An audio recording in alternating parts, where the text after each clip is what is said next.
Native American female chiefs. Welcome to Native Legends and History Stories. Join us as we uncover the hidden chapters of America's past that textbooks left behind. Subscribe now to discover the extraordinary tales of forgotten heroes who shaped our history. The sound of hooves thundered across the Montana plains as Crow warriors pursued their target. Not a mighty buffalo or an enemy brave, but a small girl of just 10 years old. The year was 1816, and this moment of violence would spark one of the most remarkable transformations in Native American history. The child they captured that day would rise to become woman chief, the legendary leader who would command 160 lodges and strike fear into the hearts of her enemies. The Wild West has long captivated our imagination with tales of rugged cowboys, ruthless outlaws, and military heroes. Names like Billy the Kid, Wyatt Earp, and General Custer echo through time, their stories retold countless times in books and films. Yet beneath this well-worn narrative lies a deeper, richer history, one of Native American warriors, whose incredible feats rival any frontier legend. We know of Pocahontas, who bridged two worlds in colonial America. We've heard of Sacagawea, who guided Lewis and Clark through treacherous territories. The military genius of Red Cloud and the fierce resistance of Geronimo have earned their place in history books.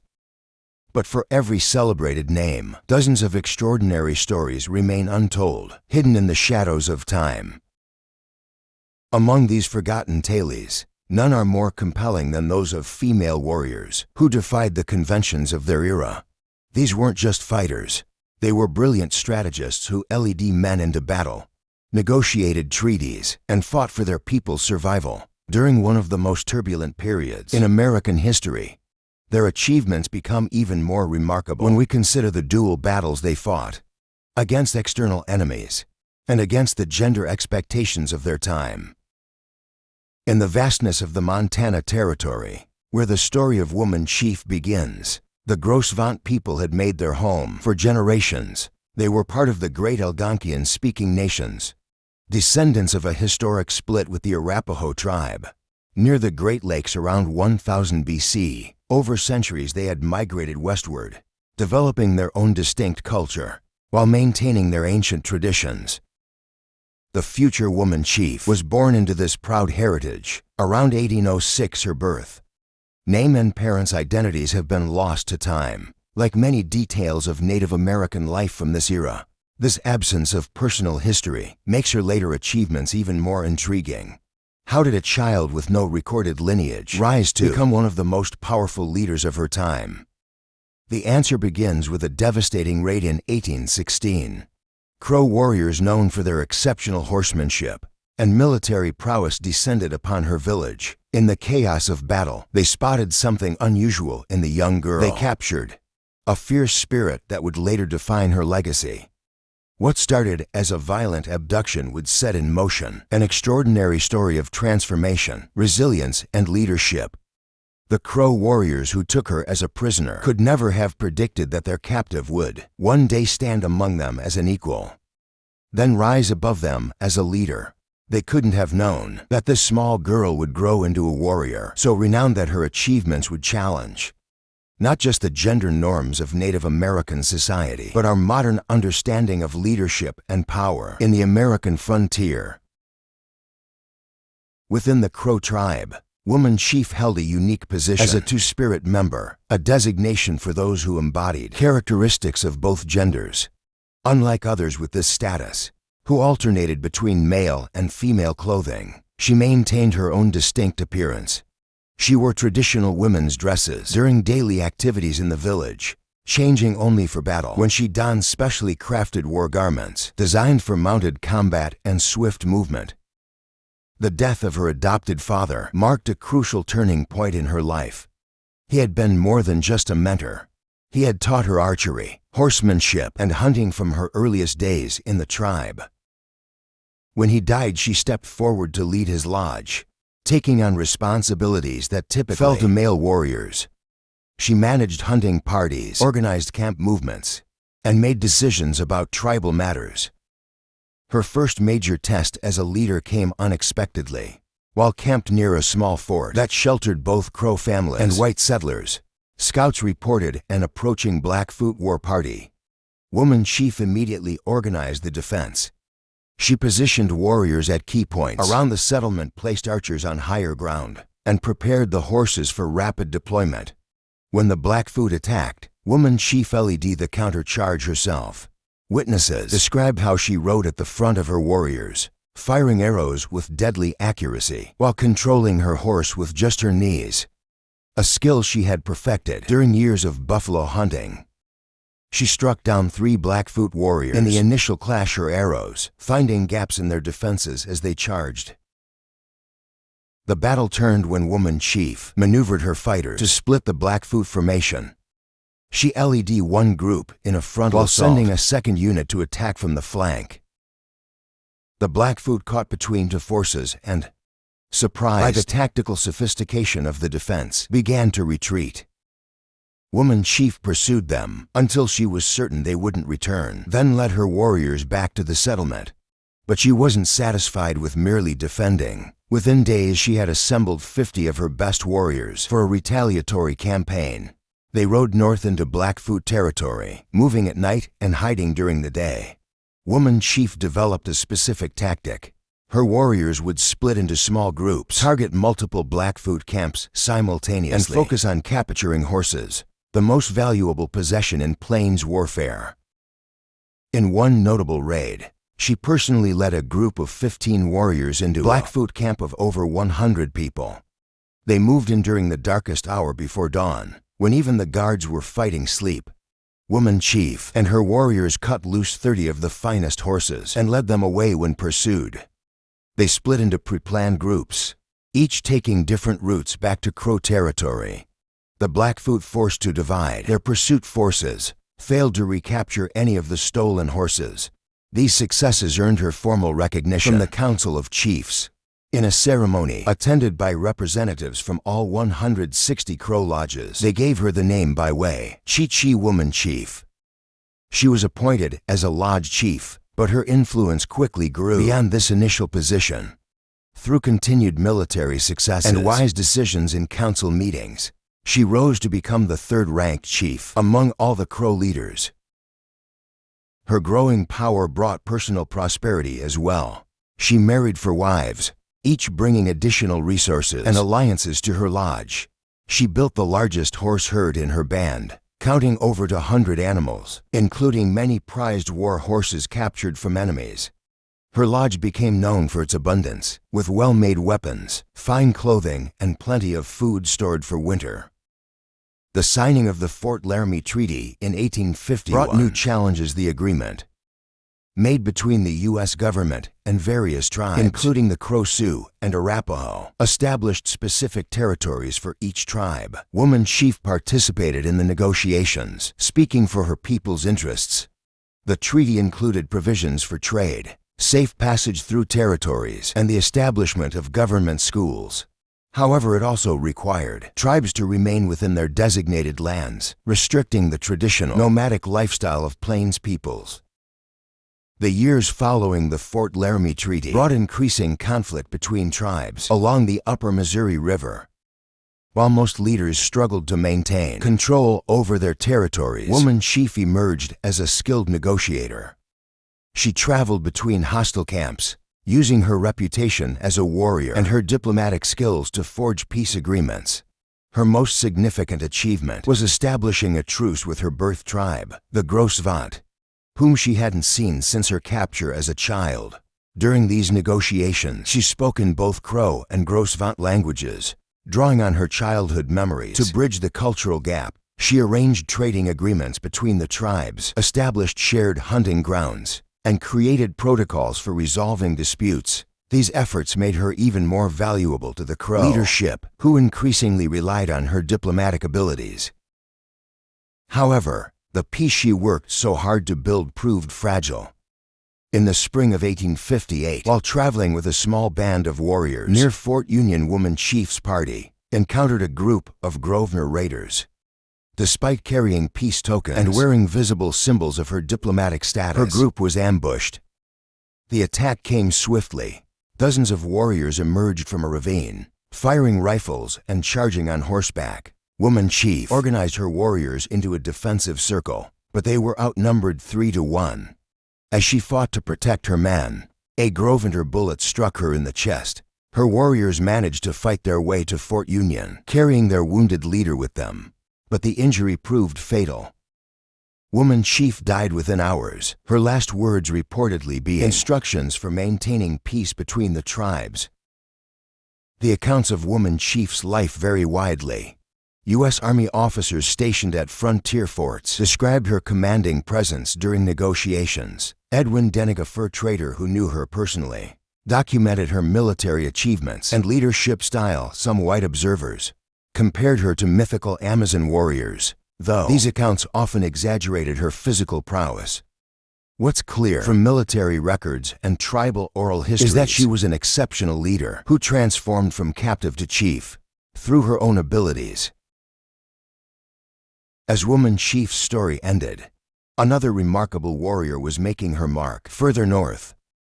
Running Eagle, known to her people as Potamakan, was born in the early 1800s in the borderlands between southern Alberta and Montana. She belonged to the Blackfeet Nation, specifically the Pikuni Band, whom white settlers called the Piegan tribe. Running Eagle's early life reflected the complex dynamics of gender roles in Native American society. As the eldest of 5 children, with 2 brothers and 2 sisters, she showed an early preference for traditionally male activities. She wore boys' clothing and expressed interest in hunting and warfare rather than domestic tasks. Her mother strongly opposed these choices, fearing they would bring shame to the family and prevent her daughter from finding a suitable marriage. Her father, however, saw things differently. A respected warrior himself, he recognized Running Eagle's natural abilities and strong spirit breaking with tradition. He began training her alongside her brothers. He taught her to handle both traditional weapons and the newly acquired firearms that were changing plains warfare. She learned to shoot accurately from horseback, track game, and use terrain for tactical advantage. Running Eagle's training was put to the test during a buffalo hunt when she was barely 16. Their hunting party was pursuing a large herd across the prairie when Assiniboine raiders attacked. The battle quickly turned against the Pequon, as the Assiniboines' superior numbers forced them back. During the chaos, Running Eagle's father was shot from his horse, the bullet striking his leg and leaving him exposed to enemy fire.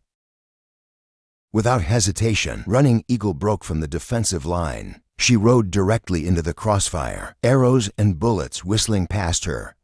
Reaching her father's position, she leaped from her horse and helped him mount, then ran alongside the horse, using it as cover while leading it back to safety. This act of courage, witnessed by the entire hunting party, would mark her first step toward becoming a legendary warrior. After the daring rescue of her father, Running Eagle's reputation grew rapidly within the Pikuni camp. Warriors who witnessed her actions spread tales of her courage, leading to an unprecedented celebration. The tribe's victory songs echoed through the night, and warriors performed the sacred scalp dance to honor her achievement, a ritual typically reserved for male warriors. Yet amid the celebrations, whispers of disapproval circulated among some of the tribe's women, including her own mother, who saw her actions as a dangerous departure from tradition. The celebration marked a deepening divide in Running Eagle's family. While warriors sought her out to learn her techniques for mounted combat, her mother grew increasingly concerned about the path her daughter had chosen. The tension reached its peak when her mother fell ill, her condition worsening as she watched her daughter move further from the traditional role she had envisioned for her. Tragedy struck when Running Eagle's father, her strongest supporter, died in a fierce battle against Crow warriors. The loss devastated her mother, whose illness and heartbreak proved too much to bear. Within weeks of her husband's death, she too passed away, leaving Running Eagle as the sole provider for her younger siblings.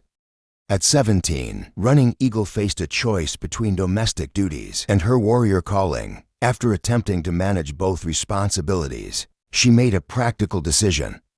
She hired a respected widow in the tribe to care for her siblings, paying her with portions of the horses and goods she would capture in raids. This arrangement allowed her to continue her warrior path while ensuring her family's care. Her next major test came when Crow raiders struck their camp, making off with several prized horses. A group of Pikuni warriors quickly organized a retaliatory raid, planning to strike back before the Crow could reach their own territory. Running Eagle, learning of the planned counterattack, silently prepared for battle. She gathered her father's rifle, a weapon she had practiced with countless times, filled her quiver with freshly fletched arrows, and followed the war party at a distance. Several hours into their pursuit, the war party's leader spotted her trailing them. He immediately called a halt, confronting Running Eagle when she rode up to join them. "Women do not belong on raids," he declared, ordering her to return to camp. Running Eagle stood her ground, her hand steady on her father's rifle, when the leader threatened to cancel the entire raid if she didn't leave. She met his gaze and delivered a response that would be retold for years. "Then I will track them alone and bring back our horses myself." Her determination and the memory of her previous exploits swayed the warriors. They continued their pursuit, with Running Eagle among them, following the Crow raiders' trail through the rugged terrain. When they located the Crow camp shortly before dawn, Running Eagle proved her worth again. While the other warriors created a diversion on the camp's eastern edge, she circled around to the horse herd. Moving with exceptional stealth, she approached the guards from downwind. Her first shot took down one guard silently with an arrow, while the second fell before he could raise an alarm. Moving quickly through the pre-dawn darkness, she cut loose 11 horses, including several of the stolen Pikuni mounts. The return journey proved equally dangerous. Running Eagle volunteered for the first watch, while her exhausted companions rested. Her vigilance paid off when she detected two Crow warriors attempting to reclaim their horses in the night. Without waking her companions, she tracked the would-be thieves through the darkness. Using skills learned from years of hunting, she moved silently through the underbrush until she was within arrow range. Both Crow warriors fell without raising an alarm, their bodies discovered only when she woke the next guard for his watch. After Running Eagle's successful raid against the Crow, the Pikuni camp erupted in celebration. Warriors recounted her stealth and precision in taking down the guards, while others praised her cunning in liberating the stolen horses. Yet some tribal elders, particularly those responsible for maintaining traditions, remained hesitant to fully embrace a female warrior. The tribal council, seeking to resolve this tension, proposed an unprecedented solution. Running Eagle would undertake the sacred Vision Quest. The Vision Quest was a pivotal ritual in Pikuni culture, traditionally reserved for young male warriors seeking their path in life. The elders chose for Bear's Mountain, a sacred site rising high above the plains, as the location for her quest. Before departing, Running Eagle underwent 4 days of preparation. She cleansed herself in a sweat lodge, received blessings from the tribe's medicine men, and gathered the ceremonial items she would need: a buffalo robe for warmth, a pipe for prayer, and a small pouch of sacred tobacco. On the morning of her departure, the entire tribe gathered to witness her ascent. She carried no weapons, no food, and only a small water skin. As tradition dictated, the climb to her designated spot took most of the day. There, on a narrow ledge overlooking the vast Montana plains, she created a small circle of stones that would be her sanctuary for the next 4 days. The physical challenges of the Vision Quest tested her limits. The summer sun beat down mercilessly during the day, while night winds whipped across the exposed mountainside. She maintained her fast, taking only small sips of water.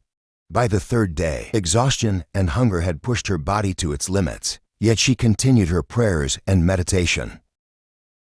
On the 4th night, as the stars wheeled overhead, her vision finally came. She later described how the sun appeared to her in the darkness, its rays taking the form of a great eagle. The spirit spoke of power and destiny, revealing that she would become one of the greatest warriors her tribe had ever known. However, this power came with a strict condition. She must never marry or lay with a man, dedicating herself entirely to the warrior's path. When Running Eagle descended the mountain, the physical effects of her ordeal were clear. She had lost weight, her lips were cracked from thirst, and her skin was burned by sun and wind. Yet her eyes held a new intensity that even skeptics could not deny. Before the tribal council, she recounted her vision in detail, describing the eagle's appearance and the conditions of her power. The authenticity of her vision convinced even the most traditional elders. Chief Lone Walker, who had watched her development as a warrior with great interest, took the unprecedented step of inviting her to participate in the Medicine Lodge ceremony, a sacred ritual that had never before included a woman. During the 4-day ceremony, Running Eagle participated in all the traditional warrior rites, including the sun dance, where warriors proved their courage through physical endurance. At the ceremony's culmination, Lone Walker bestowed upon her the name that would become legend. Running Eagle. The name carried tremendous significance, as it had previously been given only to the tribe's most distinguished male warriors. Lone Walker explained his choice to the assembled tribe, citing not only her combat prowess, but her dedication to the warrior's path, as revealed in her vision quest. This naming marked a complete transformation in her status within the tribe. Warriors who had once doubted her now sought her tactical advice. She began leading war parties with her raids, becoming famous for their careful planning and precise execution. True to her vision, she never married, instead dedicating herself entirely to perfecting her warrior skills. She wore her warrior's garments, leather leggings, a warrior's shirt decorated with porcupine quills, and eagle feathers earned in battle, with the full blessing of her tribe. Despite her fierce reputation in battle, Running Eagle never abandoned her practical skills. During long campaigns, she maintained the warrior's equipment, repairing torn moccasins and preparing nourishing meals that kept her war parties strong. These simple acts earned her deep respect among her fellow warriors, who saw in her not just a military leader, but a complete warrior who understood every aspect of life in the field. Her legendary career met a sudden end. In the summer of 1878, the Flathead tribe, learning of a female war chief leading Pekuni raids, devised a careful plan. During a battle near the mountain Zamalia, a skilled Flathead warrior managed to circle behind the Pekuni lines. In the heat of combat, as Running Eagle directed her warriors, Zamalia struck her down with a war club. The surprising attack left her no chance to defend herself. Word of her death spread across the Great Plains, spawning various tales about its cause. Some claim she had broken her vision quest's sacred oath by taking a lover among her warriors,